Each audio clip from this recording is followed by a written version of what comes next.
Éliane, chers Voséliens, Eliane de Sable de la liste Varennes-Vauzelles solidaire et écologique. Par ce message, je viens déjà vous apporter mon soutien moral dans cette période compliquée.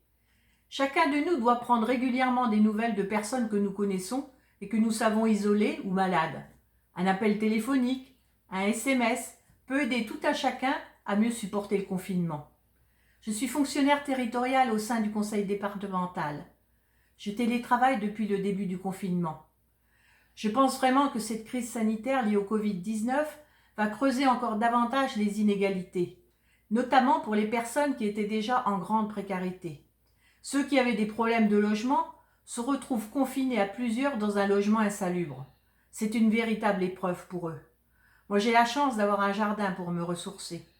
Je pense à tous les travailleurs, que ce soit les soignants en première ligne, les aides à domicile et toutes les personnes qui travaillent pour nous permettre de mieux vivre au quotidien, au détriment de leur santé et de leur bien-être personnel.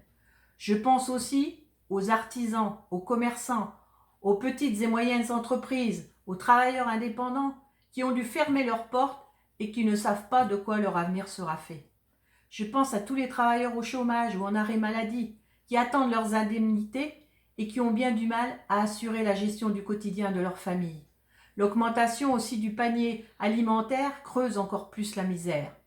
Heureusement que certains acteurs habituels de la solidarité sont toujours présents pour leur venir en aide. La fracture numérique aggrave encore plus les inégalités. Certains parents n'ont pas accès à Internet. Ils n'ont pas forcément non plus le matériel informatique et la pédagogie nécessaire pour aider leurs enfants à suivre leur scolarité à distance.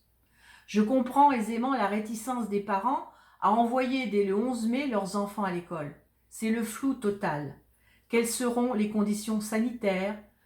Comment les enfants vont être accueillis par petits groupes? Quels critères?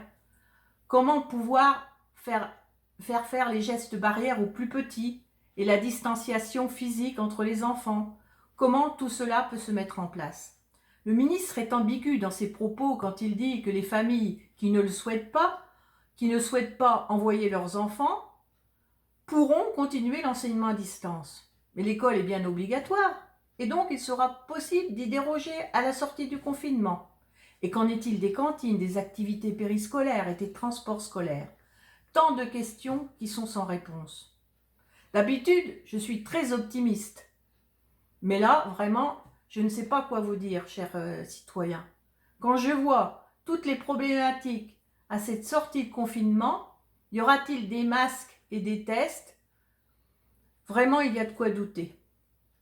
Chères Voséliennes, chers Voséliens, prenez soin de vous et de vos proches. Gardons le moral et le sourire. Et nous sortirons tous vainqueurs de cette pandémie. À très bientôt.